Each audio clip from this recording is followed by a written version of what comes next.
Question number 7.1. A liquid is in equilibrium with its vapor in a sealed container at a fixed temperature. The volume of the container is suddenly increased. Question A. What is the initial effect of the change on the vapor pressure? B.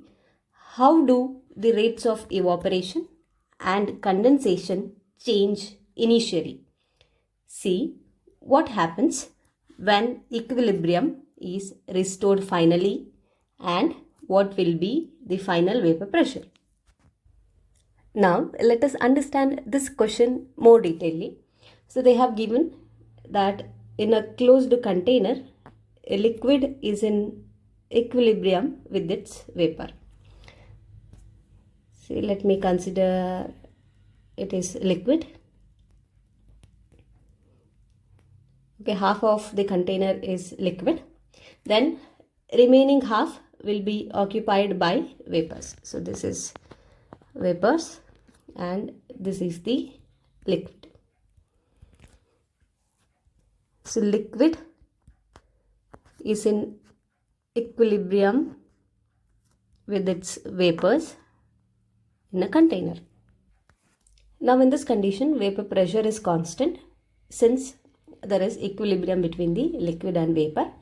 So suddenly volume of the container is being increased. So size of the container is increased now. So immediately volume is getting changed. What happens? Liquid occupies more space. So liquid get more space, as well as the vapors will also get more space.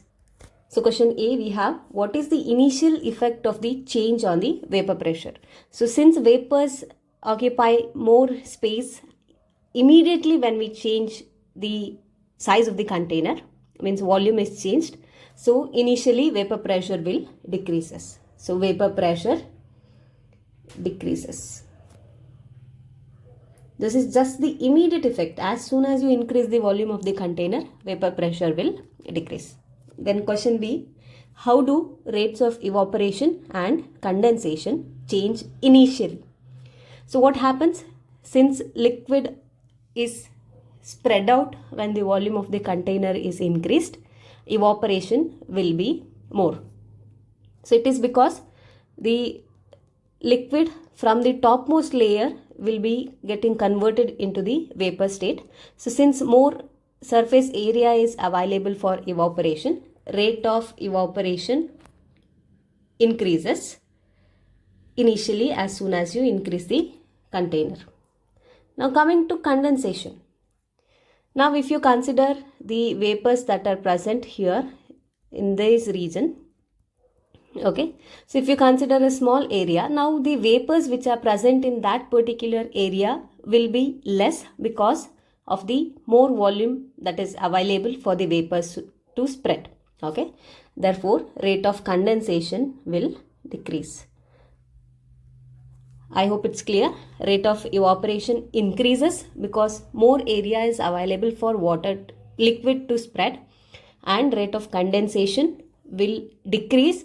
It is because per unit area the number of vapors will be lesser than that of the original condition. Then later, as time is given, what will happen? The liquid and vapor will attain equilibrium.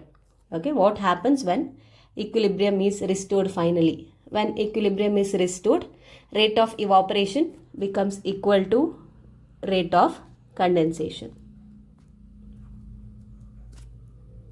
So this is answer to question C. Rate of evaporation becomes equal to rate of condensation when the equilibrium is restored. And the final vapor pressure, that will be a constant. Final vapor pressure remains constant. So these are the answers to the question. Initially vapor pressure will decrease and the rate of evaporation increases and condensation decreases. And answer to the question number C, when equilibrium is restored, rate of evaporation becomes equal to rate of condensation, and final vapor pressure remains constant.